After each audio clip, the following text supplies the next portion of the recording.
My name is Ed Anderson. I'm 63 years old, and I was a police inspector for 35 years in a major city. Today I'm telling you how my life changed when I got a call in the middle of the night from my grandson Ethan, just 16 years old. He was crying, telling me he was locked up at the precinct because his stepfather, Carter, had accused him of assault.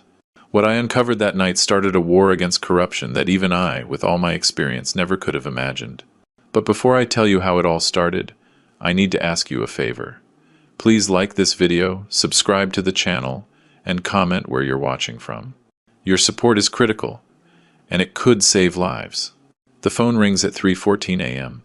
At that hour, the sound seems louder, more urgent. In my years as an inspector, I learned that calls in the middle of the night never bring good news. I grab my cell and answer, half asleep. "Hello, Grandpa?" Ethan's shaky voice wakes me up instantly. "I'm at the 7th precinct. They arrested me. Carter says I attacked him, but it's not true. He hit me first." "Are you okay? Are you hurt?" I get up immediately, looking for my pants in the dark. My face hurts. "I'm scared, Grandpa. The inspector here is friends with Carter and he doesn't believe me. Please, come. Don't move from there. Don't say another word until I get there." As I get dressed, I try to clear my head. Carter Vance. Ethan's stepfather. I always thought he was trouble. My daughter Mary died 5 years ago in a car accident. And just a year later, Grace, Ethan's mother, married Carter. I never understood what she saw in him. A businessman with contacts at City Hall, always bragging about his influence.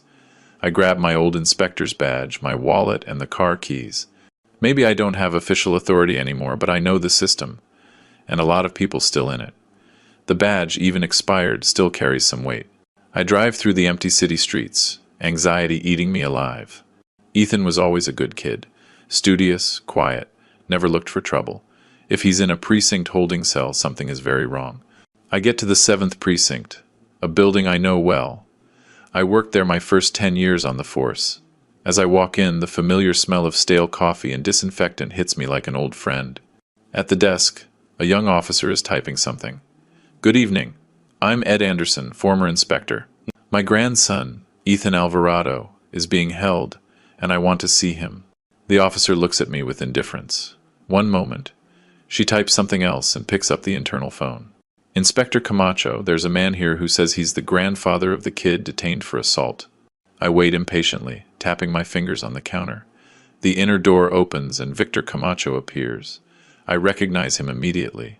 A heavy-set man about 50, with a graying mustache and small, suspicious eyes. We worked together years ago, but we never got along. I always thought he was too flexible with certain rules. "Well, well, Ed Anderson." His voice is deep, almost mocking. "Long time no see, partner. I'm not here to socialize, Victor. I want to see my grandson and know exactly what he's accused of." Of course. Come into my office." He gestures inside. I follow him down the hall. At the end, I see the temporary holding cells. In one of them, I spot Ethan sitting on a bench, head down. I try to walk over, but Camacho stops me. "Let's you and I talk first, Ed." Things are complicated. In his office, Camacho sits behind his desk, and I take the chair opposite him. There's a framed photo on his desk. Camacho with other men on what looks like a hunting trip. I recognize Carter Vance among them, smiling, holding a rifle. That confirms my suspicions. They're friends. "Your grandson assaulted his stepfather tonight. Busted his lip, almost broke his nose. Carter is at the hospital getting checked out." Camacho speaks with practiced confidence. "We have a video from the house security camera that shows the whole thing. The kid lost his temper. I want to see that video." "Sure."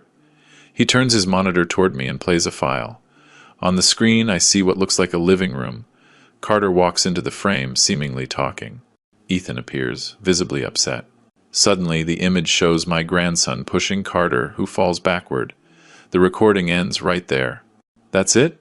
Where's the rest of the video?" "This doesn't show anything conclusive. It's what we have, Ed. Carter is pressing charges for assault. The kid has a history of violent behavior at school." "That's a lie. Ethan has never had disciplinary problems. I have reports that say otherwise." I stand up, feeling the anger start to boil. "I want to talk to my grandson. Right now." 5 minutes, Camacho concedes. He leads me to the cell where Ethan is. When he sees me, my grandson stands up. He has a black eye, a cut on his eyebrow, and a swollen lip. Seeing him like this brings a mix of pain and fury. Grandpa. His voice breaks. It's okay, Ethan. I'm going to get you out of here. Camacho opens the cell and lets me in. I hug my grandson, feeling him tremble. What really happened? I ask in a low voice. Carter came home drunk, like always. He started yelling that I stole money from his wallet. When I told him it wasn't true, he punched me. Tears run down his cheeks. I defended myself. I just pushed him to get him away from me, but he hit the table. Then he called the police, saying I attacked him. Where was your mom? She's out of town for work. In Dallas. She gets back tomorrow. Ethan lowers his voice even more. It's not the first time Carter has hit me, Grandpa, but he always threatens me. Says nobody will believe me if I talk. I glance at Camacho, who's waiting impatiently at the door. I'm going to get you out of here, I promise, I tell Ethan, squeezing his shoulder. You are not spending one more night in this cell. I walk out and confront Camacho. My grandson has marks all over his face. Why isn't Carter detained too? Why isn't it in your report that he assaulted the boy? Mister, Vance says the kid got those injuries while resisting the officers during the arrest. That's absurd and you know it. I demand a doctor examine Ethan right now and document his injuries. It's pretty late for that, Ed. It's never too late to do things right, Victor. Either you call a doctor, or I call the DA on duty to report irregularities in your procedure. Camacho stares at me, weighing my threat. Finally, he sighs. Fine, I'll call the on-duty medical examiner. But it won't change anything, Ed. The kid is spending the night here, and tomorrow he'll see the judge. We'll see about that. As Camacho walks away to make the call, I pull out my cell and dial a number I haven't used in a long time. After 3 rings, a female voice answers. Lieutenant Roberts? Who is this? It's Ed Anderson, former inspector, 7th Precinct. I need your help, urgently. Lieutenant April Roberts is one of the few people on the force I always trusted.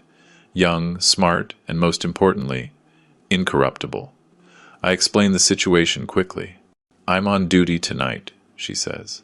I can swing by in 20 minutes to verify the procedure. I appreciate it, April. While I wait, I watch the movement in the precinct. A couple of officers look at me curiously. They probably know who I am. In my day, I had a reputation for being inflexible, for not taking deals or favors.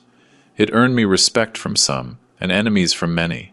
The main door opens and Carter Vance walks in. He's got a bandage on his nose, and his bottom lip is swollen. Our eyes meet, and he stops, surprised to see me there. Then he smirks and heads straight for Camacho's office. Minutes later, Lieutenant Roberts arrives. In her mid-30s, she has the steady gaze of someone who knows her job and tolerates no obstacles. She greets me with a firm handshake. Inspector Anderson. It's been a while. I'm not an inspector anymore, Lieutenant. You'll always be one to me, sir. You taught me half of what I know. Camacho comes out of his office, followed by Carter. Seeing April, he visibly tenses. Lieutenant Roberts, what brings you here at this hour? Routine procedure check, Inspector Camacho. I was informed of a domestic assault arrest, and I want to verify everything is in order. Carter steps in, extending his hand. Carter Vance, sir. I'm the victim in this case. April ignores his hand.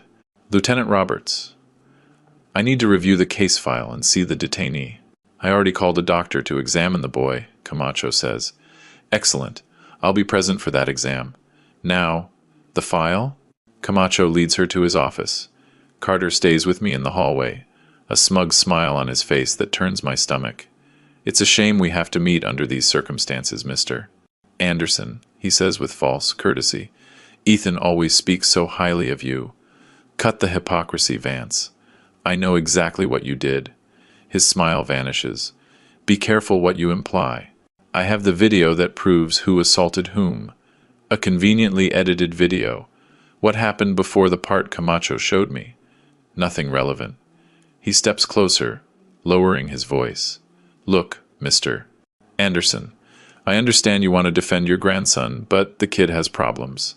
He needs discipline. A firm hand. The firm hand that gave him a black eye and split his eyebrow, I suppose. He got that resisting arrest. Ask any of the officers who brought him in. Or maybe you did it. And then you called your friend Camacho to cook up a story. Carter's face hardens. Be careful, old man. Your time is over. Things work differently now. You'd be surprised how well I know how things work now, Vance, and what I'm capable of doing for my grandson. We're interrupted by the arrival of the medical examiner, a young man who looks fresh out of school. Camacho and April come out of the office. Dr. Mendoza, Camacho greets him. Thanks for coming so quickly. The detainee is this way. April gestures for the doctor to follow her toward the cells. Carter tries to follow, but April stops him. Authorized personnel only. Mr. Vance, I'm the complaining party. I have a right to be present. Not during the medical exam, she says firmly. Wait here. Carter shoots me a furious look, as if I'm to blame for this delay in his plans. He sits in one of the waiting room chairs, drumming his fingers nervously. April signals for me to follow her. We enter the cell where the doctor is already examining Ethan. He takes photos of the injuries, measures them, and documents everything on an official form. Can you tell me how you got these injuries? The doctor asks.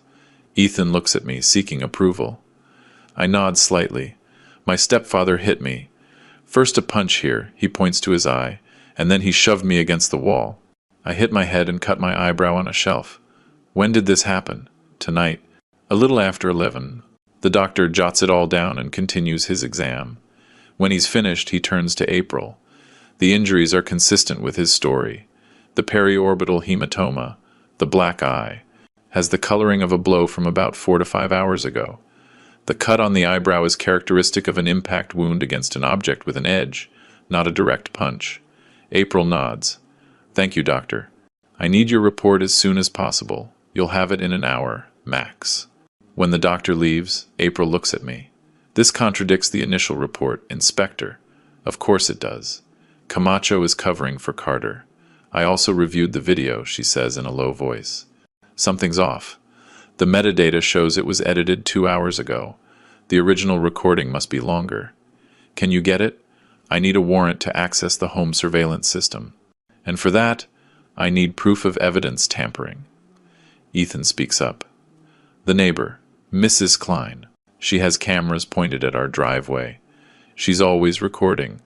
Says people steal her flower pots. April looks at me with a spark of hope. Do you know the exact address? 247 Jacaranda Drive. In the Valley neighborhood, Ethan replies. I'm heading there right now, April says.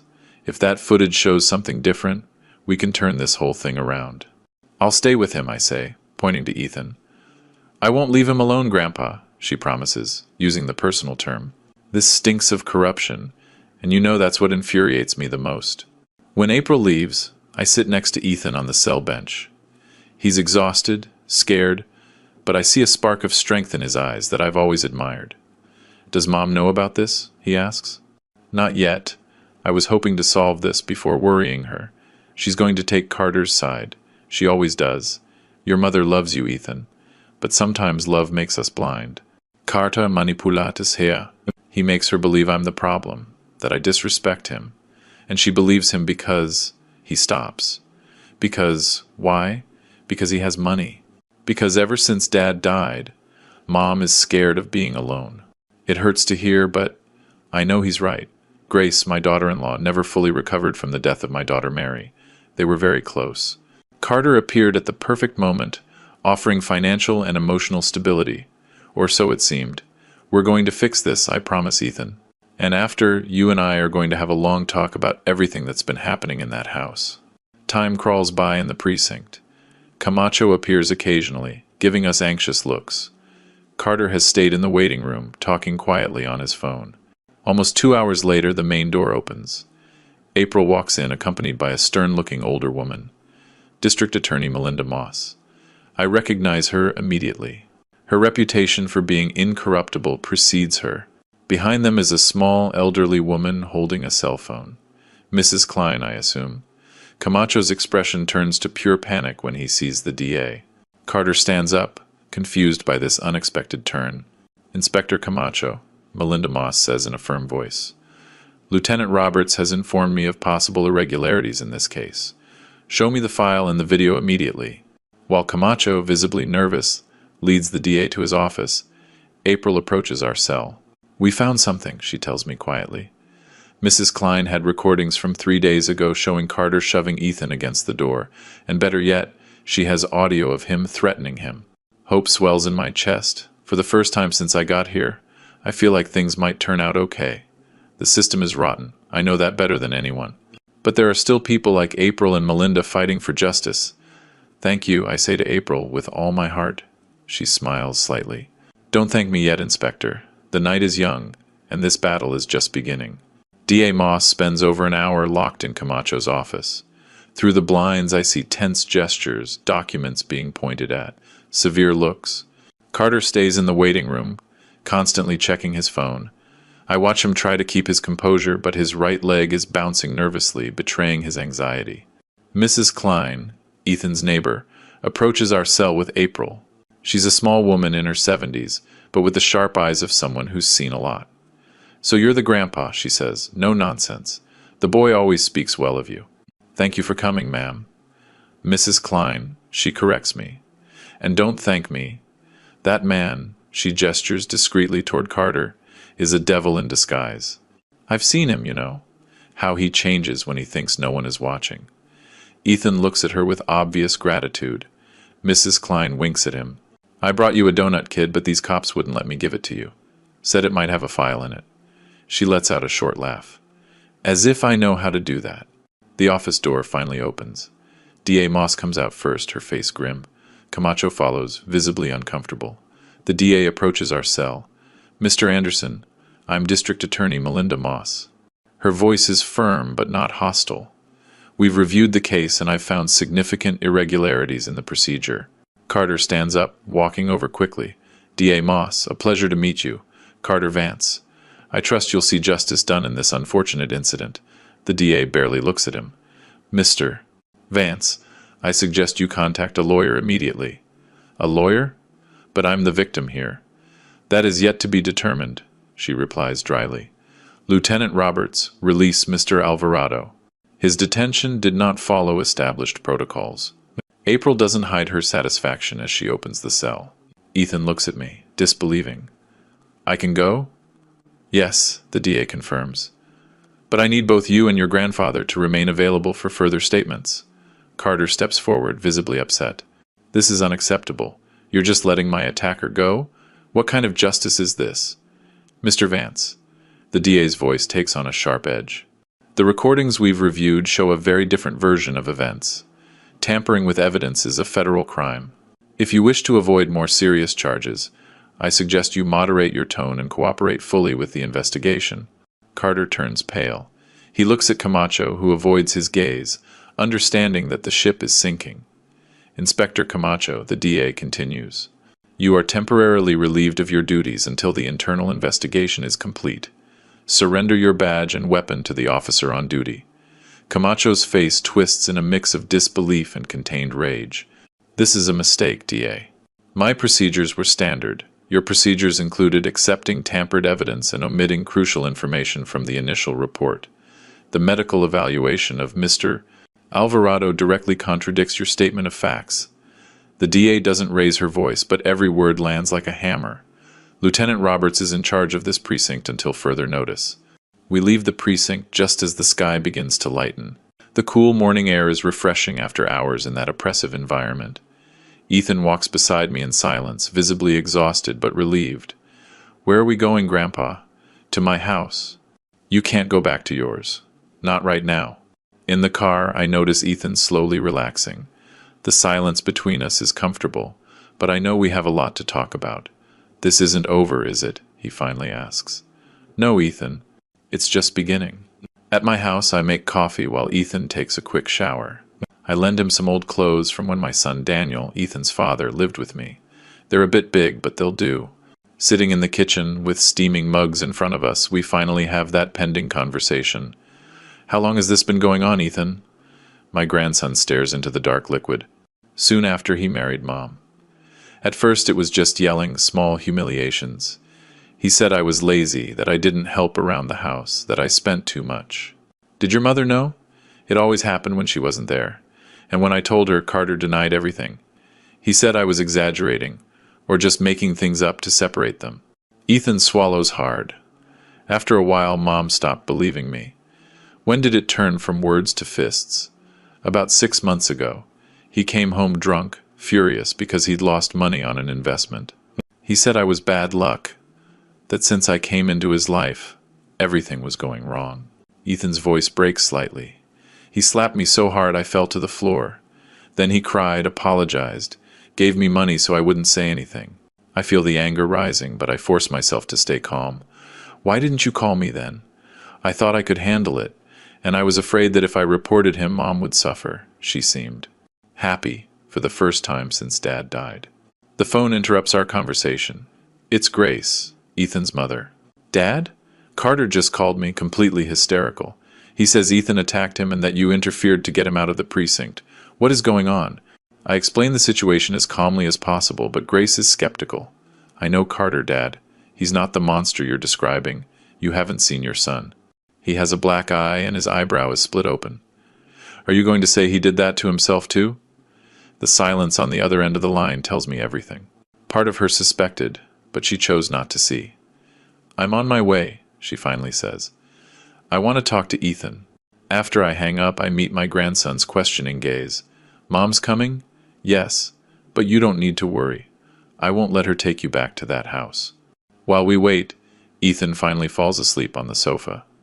I watch him, remembering when he was just a boy, running through this same living room, chasing his father. Daniel, my son, died when Ethan was just 8. A highway accident. As absurd and sudden as these tragedies usually are. Grace was shattered, and Ethan grew up without that much-needed father figure. The doorbell rings just after noon. Grace is pale, with dark circles under her eyes, and to my surprise, Carter is standing next to her. What is he doing here? I ask, not hiding my hostility. He's my husband, Dad, and we need to resolve this as a family. A family doesn't beat its members, Grace. Carter steps in, putting on his best concerned man face. Mr. Anderson, I understand your concern. There was a misunderstanding last night. Things got out of control, but I assure you, I would never intentionally hurt Ethan. Save the act, Vance. The DA has evidence of your previous assaults. Carter pales for a moment, but recovers quickly. That meddling old woman twisted the facts. Any physical contact with Ethan has been purely disciplinary. Disciplinary? April's voice surprised us all. She's standing right inside my doorway, in uniform, her expression serious. I didn't hear her arrive. Lieutenant Roberts, Carter says nervously. We weren't expecting you, evidently. April steps forward. Mr. Vance, I have a warrant to seize the electronic devices from your home, including the video surveillance system. We need to recover the original recordings. This is an invasion of privacy, Carter protests. On what authority? On the authority of this warrant, signed by Judge Miranda Espinoza. April shows him the document. Furthermore, the district attorney has requested that you report for a formal statement this afternoon. Grace looks at me, confused and scared. Dad, what is happening? The noise wakes Ethan, who comes to the door rubbing his eyes. When he sees his mother, he runs to hug her. When he sees Carter, he stops cold. What is he doing here? Ethan, we need to talk, Grace says, trying to sound conciliatory. Carter says there was a misunderstanding. A misunderstanding? Ethan steps back. He hit me, Mom, like he's done so many times when you're not here, and then he threatens me so I won't say anything. Carter moves toward him, his gesture threatening. Stop lying, you ungrateful little brat. After everything I've done for you and your mother. Mr. Vance, April interrupts, stepping between them. I suggest you maintain your distance from Mr. Alvarado. Any attempt at intimidation will be added to the existing charges. Carter glares at her with barely contained hatred, but he backs down. This isn't over. I have powerful friends, connections. Your connections are also being investigated, April replies, including your relationship with Inspector Camacho and certain City Hall officials. Carter looks at Grace. Are you going to allow this? Let them destroy our family over your son's lies? Grace seems torn between two loyalties. She looks at Ethan, then at Carter, then at me. I need to see those recordings, she says, her voice breaking. I need to know the truth. The truth is right in front of you, I tell her, pointing to Ethan's injuries. You just need to open your eyes to see it. Carter realizes he's losing ground. His face transforms, dropping the mask of the reasonable man. You asked for this, you meddling old man. If you think this will end well for you, or for the brat, you are very mistaken. He turns and walks to his car, ignoring April's calls for him to report for his statement. Let him go, Lieutenant, I say. He won't get far. Grace comes into the house, protectively hugging Ethan. April stays with me at the door for a moment. He should have presented himself voluntarily, she says, or I'll have to arrest him. Will he? He's too arrogant to believe he's in real trouble. He's underestimating the seriousness of this. We found more videos on Mrs. Klein's phone, episodes of abuse going back months. Does the DA have all this? Everything, and she is furious. Few things make Melinda Moss angrier than child abuse and police corruption. April looks at me seriously. Watch your grandson, Inspector. Men like him become most dangerous when they feel they're losing control. After April leaves, I go inside. Grace is sitting on the sofa, her head in her hands. Ethan's in the kitchen, making you some tea. Why didn't I see it? Grace murmurs as I sit beside her. How could I have been so blind? Love blinds us sometimes, I say softly. And Carter is a good manipulator. You're not the first, and you won't be the last to fall for someone like that. My own son, she sobs. My boy. And I didn't protect him. You can still protect him now, I say. By leaving Carter. By testifying against him. Grace looks at me, determination growing in her eyes. I will. He will never lay a hand on him again. The next few hours pass in a strange calm. Ethan and Grace talk for a long time in the guest room. I try to keep busy, making food that nobody really has an appetite for. The phone rings several times. The DA, Lieutenant Roberts, even a couple of reporters who somehow got wind of the case. I tell them all the same thing. We'll talk after we rest. At nightfall, after Ethan has finally fallen asleep, Grace sits with me on the porch. I never imagined it would end like this, she says, looking at the stars. When I met Carter, he seemed so perfect. Attentive, loving, stable. Manipulators always seem perfect at first. There were signs, she admits. Controlling comments, unexplainable jealousy, little lies. But I convinced myself they were unimportant. What will you do now? Divorce him, obviously. Testify against him. Try to repair my relationship with Ethan. She sighs deeply. It will be a long process. I'll be here to support you both, I assure her. My phone vibrates. A text from April. Carter never showed up for his statement. We've issued a warrant for his arrest. A chill runs down my spine.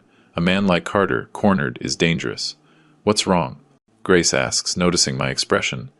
Nothing important, I lie, not wanting to worry her more. You should get some rest. That night, I sleep fitfully, waking at every noise. At 5 in the morning, the phone rings. It's April again. We found Carter's car abandoned near the airport, but there's no record of him getting on a flight, she informs me. We think he might be using fake documents or someone is helping him hide. Have you checked his bank accounts? They've been frozen since last night, and we have surveillance on all his known properties. Watch Camacho, too. If anyone knows where Carter is hiding, it's him. Camacho is under constant surveillance. I hang up and stare out the window. The dawn light begins to illuminate the empty street. Everything seems quiet, but I can't shake the feeling that this calm is just the prelude to something worse. 2 days pass with no news of Carter. Ethan starts to relax, even smiling occasionally. Grace files for divorce and files a formal complaint for domestic violence. DA Moss informs me that the investigation has widened. Apparently, Carter is involved in shady deals with several municipal officials, including bribery and influence peddling. On the morning of the third day, Grace decides to go back to her house briefly to pick up some belongings. I insist on going with her, but she refuses. The police have had the house under surveillance all night, she says. Carter isn't there. Besides, I'll go with an officer. I'll be fine. Something inside me says it's a bad idea, but I don't want to seem overprotective. Grace already feels guilty enough. Call me when you get there, and before you leave, I tell her. I promise. Ethan and I stay home, playing chess to distract ourselves. He's good at the game, calculating and patient. He reminds me of his father. The phone rings and I answer, expecting to hear Grace. Instead, it's Carter. Listen to me carefully, old man. His voice is agitated, frantic. Your daughter-in-law is with me. If you want to see her again, bring Ethan to the abandoned warehouse at 54 Industrial Avenue. 1 hour. Just you two. If I see a single cop, Grace will pay. Carter, don't be a fool. 1 hour, he shouts and hangs up. I look at Ethan, who has grasped the gravity of the situation from my expression. I can't tell him the truth, but I can't lie either. What's wrong, Grandpa? Is it Mom? Your mother is fine, I say, trying to sound convincing. But I need you to stay here while I go take care of something important. It's Carter, isn't it? Ethan's intuition surprises me. What has he done? At that moment, my phone rings again. It's April. Inspector, we have a situation. Grace never made it to her house. The officer who was supposed to escort her was found unconscious in his patrol car. Carter has her, I say directly. He just called me. He wants me to bring Ethan to a warehouse on Industrial Avenue in 1 hour, or he'll hurt Grace. Don't go alone, Inspector, it's a trap. I know. But I can't risk my daughter-in-law's life. Get me the exact address. I'll send undercover units. I give her the details and hang up. Ethan stares at me. I'm going with you, he says firmly. No way. It's too dangerous. It's my mother, Grandpa. And this is my fault. It's not your fault, Ethan. None of this is your fault. If you don't take me, I'll go on my own. His determination is absolute. I look at him, weighing the situation. If I leave him here, he'll probably try to follow me, putting himself in more danger. If I take him, at least I can try to protect him. All right, I finally give in. But you will do exactly what I say. No questions. Understood? He nods gravely. Understood. As we prepare to leave, I can't help but think we're walking into the darkest part of this story. But I also know that sometimes you have to face the darkness before the light can finally come. The drive to the warehouse feels eternal. I drive in silence, Ethan beside me. His hands are shaking slightly, but his gaze reflects a determination that reminds me of his father. Before leaving, I tucked my old service pistol into the back of my waistband. I hoped I'd never have to use it again. But life has cruel ways of changing our plans. Do you have a plan? Ethan asks, breaking the silence. Lieutenant Roberts is sending undercover units. We won't be alone. What if they're late? What if Carter sees the cops and hurts Mom? I don't have a comforting answer, so I give him the truth. We'll do everything possible to make sure that doesn't happen. My phone vibrates with a text from April. Teams in position in 15 minutes. Wait before you go in. But we don't have 15 minutes. As we get to Industrial Avenue, I see the abandoned warehouse at the end of the street. It's a decrepit red brick building, with broken windows and graffiti covering its walls. A perfect place for an ambush. I park a block away, scanning the surroundings. No other vehicles are visible, but I spot a black sedan with tinted windows near the side entrance. Must be Carter's car. Stay here, I tell Ethan. I'm going to check it out first. Grandpa, he said we both had to go. I know, but I'm not putting you in danger. I'm already in danger, he replies, with a maturity that surprises me. And so is Mom. You can't protect us both by staying here. You're right, it pains me to admit it. But before I can respond, my phone rings again. It's Carter. I see you've arrived. Get in here now, or your daughter-in-law pays. We're coming, Carter. Don't do anything stupid. You have 2 minutes. I look at Ethan, feeling the weight of responsibility crushing me. Stay behind me at all times. Understood? He nods gravely. We walk toward the warehouse, each step heavier than the last. The main door is ajar, creaking ominously as I push it open. The inside is dark, barely lit by light filtering through dirty windows and some skylights. Carter? I call out, trying to keep my voice steady. In the back, Ed. Both of you. Come on. We move forward between boxes and abandoned machinery. The place smells like damp and rust. When we reach a larger open space, I see them. Carter is standing, holding Grace by the arm. Her face is stained with tears, but she seems unharmed. Mom! Ethan shouts, trying to run forward. I stop him, putting an arm out in front of him. Easy, I whisper. Then, to Carter. We're here. Let my daughter-in-law go. Carter lets out a bitter laugh. You think it's that simple, old man? You ruined my life, my reputation, my business. Everything is in jeopardy because of you. You did this to yourself, I reply. No one forced you to hit a child. The brat needed discipline. Carter tightens his grip on Grace's arm, making her wince. And you meddling old fool, had no right to interfere in my family. Let me go, Carter, Grace says, her voice trembling. Please, this is only making things worse. Shut up, he yells, shaking her. You betrayed me too. After everything I did for you and your ungrateful son. I scan the situation, weighing my options. Carter seems more and more unstable. His eyes have the feverish glint of a cornered animal. I don't see a weapon, but that doesn't mean he doesn't have one. What do you want, Carter? I ask, trying to buy time. I need April's units to arrive. I want my life back, he answers, his voice cracking slightly. I want all the charges dropped. I want the DA to stop the investigation into my business. And I want this brat, he points at Ethan, to take back all his lies. They're not lies, Ethan says with surprising calm. And you're right about one thing. You ruined your own life. Every time you hit me, every time you threatened me, every time you manipulated my mother, you dug your own grave. Carter lets go of Grace and lunges toward Ethan. It's the moment I was waiting for. I move quickly, putting myself between them. Don't you dare touch him. Or what, old man? What are you going to do? Carter shoves me, underestimating my strength. I don't budge. Get away from my family, I warn him, feeling the pistol press against my lower back. Carter smiles, a smile that doesn't reach his eyes. Your family? How touching. The old cop protecting his own. He turns as if to walk away, but suddenly spins and throws a punch that I barely manage to dodge. The sudden movement makes me stumble back, giving Carter time to pull something from his waistband. A revolver. He points it directly at me. Now we're going to talk seriously, he says with a chilling calm.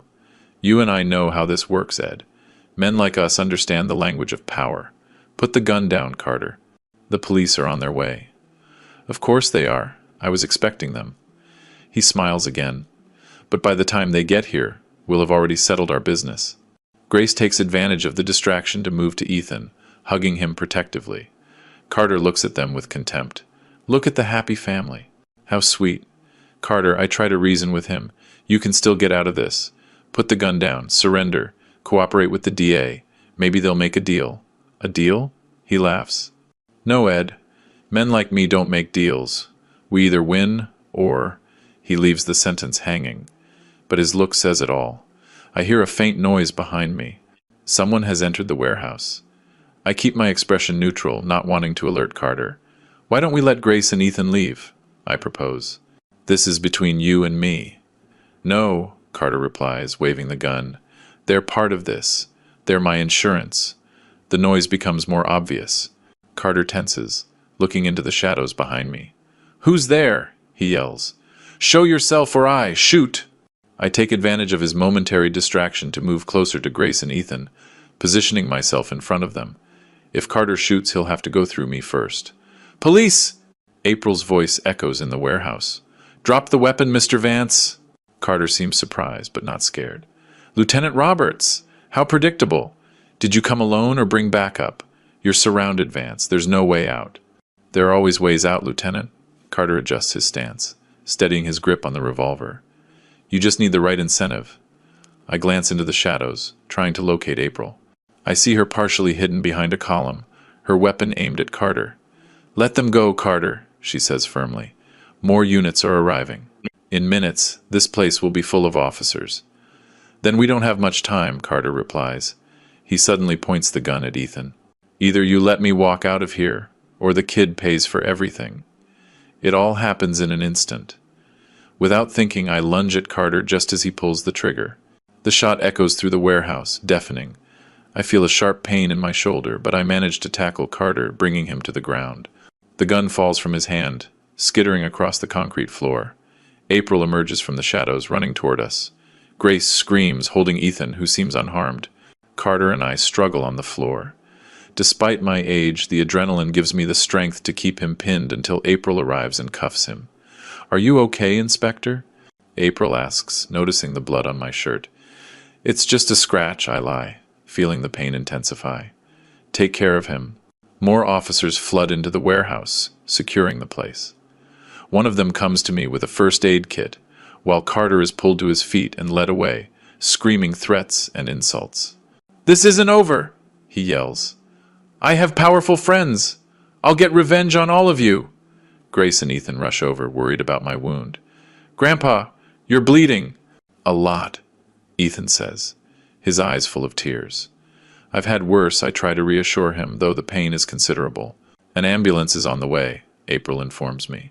Hang on, Inspector. As the paramedic puts pressure on the wound, I look at my family. Despite the terror they just went through, I see relief on their faces.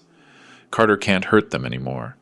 In the ambulance, with Grace and Ethan by my side, I feel a strange sense of peace. The wound hurts, but it's a reminder that I'm alive, that we all survived this nightmare.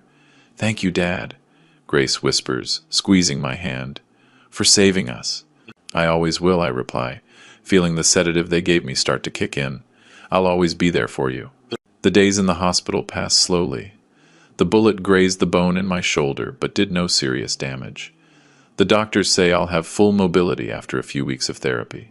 April visits me regularly, keeping me updated on the case. Carter is facing multiple charges: kidnapping, aggravated assault, child abuse, attempted homicide, obstruction of justice. The list is long. Camacho has also been formally charged with cover-up and evidence tampering. DA Moss has widened the investigation, uncovering a corruption network involving several city officials. One afternoon, while Ethan is helping me with the hospital food, I notice he's unusually thoughtful. "What's on your mind, son?" I was thinking. About everything that happened, about how one man can cause so much harm. Some men confuse power with the right to abuse others, I tell him. It's a hard lesson, but an important one. I think I want to study law, he says suddenly. I want to help people like us, people facing injustice. I smile, feeling an immense sense of pride. You'll be an excellent lawyer, Ethan. It's all thanks to you, Grandpa. His eyes get misty. If I hadn't had the courage to call you that night. But you did, I interrupt. And that shows the kind of man you are. The door opens and D.A. Moss walks in. It's the first time I've seen her since that night at the precinct. She looks tired but satisfied. Inspector Anderson, I'm glad to see you recovering, D.A. Moss. What a surprise. I came to inform you personally. The judge has denied bail for Carter Vance. He will remain in custody until the trial. And Camacho, I ask? Also in custody. He's cooperating, providing information on the entire corruption network. The DA looks at Ethan. Your testimony will be crucial, young man. Do you think you can do it? Ethan nods firmly. I'm ready. Good. Because what you've been through, unfortunately, is not an isolated case. The DA sits on the edge of my bed. We're implementing a new protocol in the Justice Department, precisely to prevent the manipulation of digital evidence in domestic violence cases. A new protocol? I ask, intrigued. Yes. She actually smiles slightly. We're calling it the Anderson Protocol in honor of you and your grandson. The news leaves me speechless. Ethan looks at me with shining eyes. Did you hear that, Grandpa? Your name is going to be part of the justice system. Our name. I correct him. This victory belongs to both of us. The DA gets up to leave. We'll need you both at the courthouse next week. Lieutenant Roberts will come pick you up. We'll be there, Ethan promises. When the DA leaves, Grace comes in with coffee and pastries from the hospital cafeteria. She's gotten some color back in her cheeks, though she still looks exhausted. Good news? She asks, noticing our expressions. The best, Ethan replies, and tells her about the Anderson Protocol. Grace looks at me with a mix of gratitude and regret. Dad, I can never thank you enough, if you hadn't been there for us. But I was, I say simply, and I always will be. That night, after Grace and Ethan have left, I'm alone in the hospital room, reflecting. I think about the terror of that late-night call, the frustration with Camacho, the pain of the gunshot. But I also think about my grandson's courage, April's tenacity, and D.A. Moss's integrity. The system isn't perfect. It's full of Camachos and Carters, people who abuse their power. But there are also those who fight for justice, who refuse to look the other way. My phone vibrates on the nightstand. A text from April. Case officially closed. The trial will be quick with all the evidence we have. Get some rest, Inspector. You've earned it. I smile in the dim light of the room. Maybe my career as a cop ended years ago, but I never stopped fighting for what's right. And now, that fight has taken on new meaning through Ethan. I close my eyes, feeling a true sense of peace for the first time in days.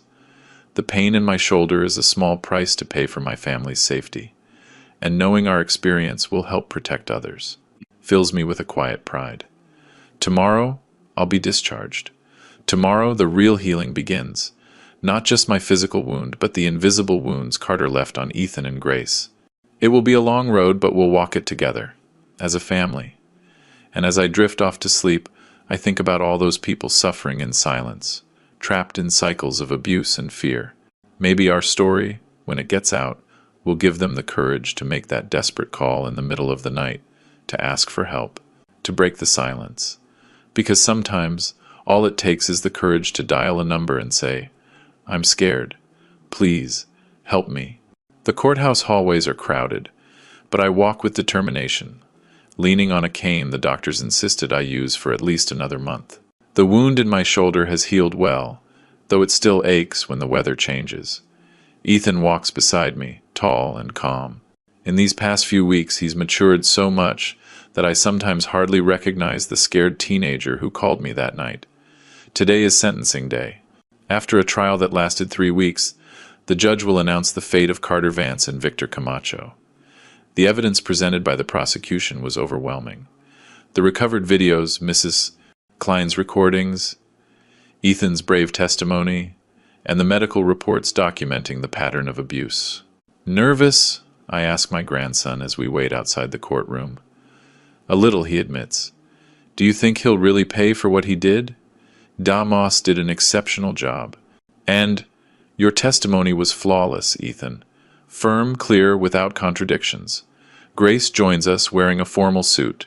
She's changed in these weeks, slowly getting back the strength she lost during her marriage to Carter. The divorce is moving forward, and she's started therapy to work through the guilt that still haunts her. The courtroom is packed, she informs us. There are several reporters. This case has gotten a lot of attention. It's true. What started as a domestic violence case turned into a wider investigation of municipal corruption. Several officials have already been indicted. The courtroom doors open and we go in. We sit in the front row, behind the prosecution's table. April Roberts is already there, reviewing documents. She nods at us. On the other side, Carter's and Camacho's lawyers are talking quietly. Their clients haven't been brought in yet. All rise, the bailiff announces as Judge Reynolds enters. He's a man in his 60 seconds, known for his fairness. You may be seated. Bring in the accused. Carter and Camacho are escorted in by guards, both wearing orange prison jumpsuits. Carter seems to have lost weight, and his usual arrogance is gone, replaced by a sullen expression. He looks at us briefly, and I think I see a flash of hatred in his eyes before he looks away. The judge adjusts his glasses and reviews the documents. After considering all the evidence presented and the jury's deliberations, this court is ready to pass sentence. The room is dead silent. I feel Ethan's hand tense up in mine. In the case of the state versus Carter Vance, the jury has found you guilty on all counts. Aggravated domestic violence, child abuse, obstruction of justice, kidnapping, and attempted homicide. The judge looks directly at Carter. This court sentences you to 22 years in prison, with no possibility of parole for at least 15 years. A murmur goes through the room. Carter remains impassive, as if he expected this. As for the accused Victor Camacho, the judge continues, having been found guilty of abuse of authority, cover-up, evidence tampering, and obstruction of justice. You are sentenced to 12 years in prison, with possibility of review after 8, considering your cooperation with the DA's broader investigation. Camacho hangs his head, visibly shaken.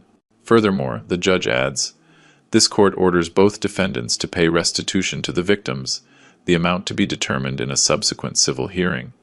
The gavel comes down, sealing their fate. Ethan exhales slowly. Grace sobs quietly beside me. Session adjourned, the judge declares. As the guards lead Carter and Camacho away, D.A. Moss comes over. Justice served, she says with professional satisfaction.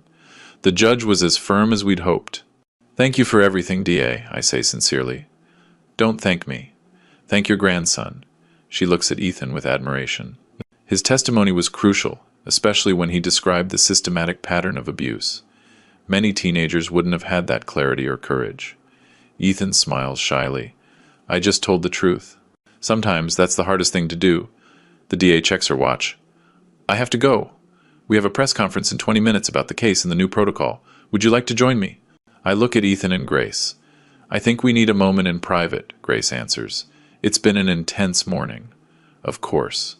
Lieutenant Roberts has all your information for the official Anderson Protocol presentation ceremony next week. When the DA leaves, we stay in the nearly empty courtroom for a few more minutes. How do you feel? I ask Ethan. Relieved, I think, but also strange. Part of me hoped he would apologize, show some kind of remorse. Men like Carter rarely admit their mistakes, I tell him. They always blame others. Do you think he'll change in prison? I don't know, son, but what's important is that he can't hurt you anymore. We leave the courthouse through a side door, avoiding the reporters. The day is bright and warm. Let's get something to eat, Grace suggests. We need to celebrate this. At the restaurant, I look at my family. There's a lightness to them I haven't seen in a long time. The shadows haven't disappeared, but they're less dense. Have you decided which university you're applying to? I ask Ethan. I'm looking at the state university, he replies. They have an excellent law program, and D.A. Moss said she could recommend me for a special mentorship program. That's a great opportunity, Grace says with pride. And I just got a new job. I start next month as a supervisor at my company. Everything is looking up, I say, raising my glass. To new beginnings. We toast. And for a moment the past seems like a distant country we've managed to escape from. The following weeks settle into a new routine. My shoulder improves enough to ditch the cane. Ethan prepares his university applications with renewed enthusiasm. Grace spends more time at my house than in her own new apartment. One afternoon I get a call from April. Inspector, we have a date for the official Anderson Protocol presentation. This Friday, 11 a.m., at the main auditorium. The DA would like you and Ethan to say a few words, just to share your experience. When I tell Ethan, I see the excitement in his eyes. It's a chance to help other people who are going through the same thing. The day of the presentation, the auditorium is full. Police officers, DAs, judges. D.A. Moss explains the new protocol, a set of procedures to guarantee the integrity of digital evidence in domestic violence and child abuse cases. It includes metadata verification, a reinforced chain of custody, and independent forensic analysis. This protocol was born from a case that revealed serious flaws in our system. When it's my turn, I stand up. For 35 years, I served as a police inspector, I begin. I thought I knew the system, its strengths and weaknesses. But it was only when my own grandson was trapped in that system that I truly understood how vulnerable victims of domestic abuse really are. I briefly tell our story, highlighting the crucial support from people like April Roberts and Melinda Moss. When Ethan takes the microphone, his voice is clear and firm. He speaks directly to the young people present, describing the subtle signs of abuse he ignored, the psychological manipulation, the fear. If you are going through something similar, know that you are not alone, he says. There are people who will believe you. You just need to take that first step. Make that call, like I did. His words are met with a deafening applause. Months pass. Ethan is accepted to the state university. Grace finalizes her divorce. I return to my old hobbies. One afternoon, almost a year after that night, I receive an official envelope. Carter's appeal has been denied. I don't mention it to Ethan or Grace. There's no reason to disturb the peace they've worked so hard to find. The next morning, Ethan comes over for breakfast. He's on break and now volunteers as a mentor for other young survivors. I have something to show you, he says, pulling a paper from his bag. It's an acceptance letter for a summer law program. This is impressive, Ethan, D.A. Moss recommended me. She says I have potential for the domestic violence prosecution unit. The path he chose isn't easy, but there's a strength in him, a resilience born from his own pain. You know what's strange, Grandpa? He says. Sometimes I think about Carter, and I don't feel fear or hatred anymore, just pity. That's part of healing, I tell him. Do you still hate him? I consider it. Let's just say I don't waste my energy on him. I prefer to focus it on you, on our family, on the good things that came from this. And it's true. The Anderson Protocol is being adopted in other states. Ethan has found his calling. Grace has reclaimed her life. That weekend, We have a small celebration at my house. Grace brings food, Ethan brings friends from his support group. Mrs. Klein even comes, bringing donuts. As I watch this new expanded family, April comes up to me. "Did you know 3 other states are adopting the protocol?" she says. "They're considering it at the national level. And I made captain." "Congratulations, Captain. Well deserved." "Thanks, Inspector. I owe part of it to you and Ethan." As the party continues, I step onto the porch. The sky is turning orange. I think about the contrasts. While we celebrate, Carter serves his sentence. While Ethan builds a future, Camacho's career is destroyed. I don't feel satisfaction, just the certainty that justice, though imperfect and slow, finally arrived. Ethan comes out to find me. "Everything okay, Grandpa? You're missing dessert." "Just thinking," I say, putting my arm around his shoulders, "about how proud I am of you, of the man you've become." "Thanks to you," he replies, resting his head on my good shoulder. "If I hadn't made that call, but you did, and that changed everything." We go back inside together. Grace greets us with a smile, a lightness in her face that reminds me of the young woman I knew before life hit her so hard. As we eat dessert, I think about all those phones ringing in the dead of night, about the trembling voices asking for help. The story that began with a desperate call didn't end with a fairy tale. Real life rarely offers those, but it gave us something just as valuable. The chance to turn pain into purpose, fear into determination, and a traumatic experience into a legacy that will protect many others. And maybe, in the end, that's the most important victory of all. If my story has moved you and you want to know what happened next, subscribe and hit the bell so you don't miss the next chapter. Remember, your support with a like and a comment can save other lives, just like my grandson's.